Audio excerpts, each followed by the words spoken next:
Why does the moon change shape? Lunar mysteries unveiled tonight? Oliver is curious about something magical happening in the sky. The changing shape of the moon.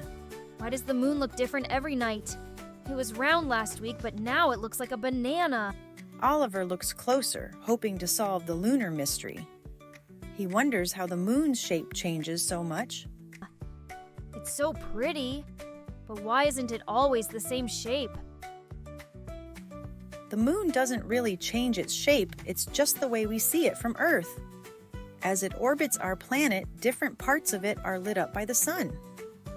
So the moon is always there, but we only see the parts that the sun shines on? That's right.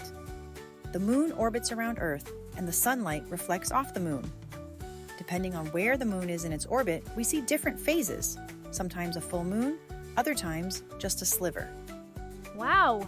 So the moon is always there, just changing how much of it we see. When the Earth is between the moon and the sun, we see the full moon all bright and round. That's when the whole moon is lit up. It's like a giant glowing ball. Other times, we see just a small part of the moon, like this crescent moon. That's when the sun is shining on only a tiny bit of the moon. It looks like a banana. It's cool how the moon changes like that.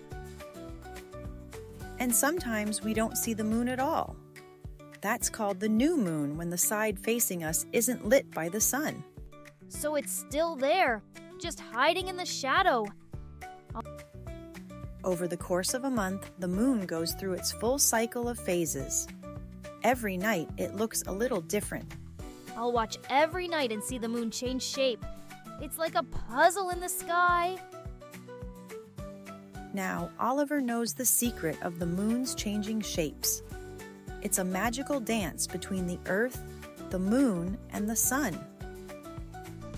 The moon is full of mysteries, but now I understand its magic. And you can learn about the moon too just by looking up at the night sky.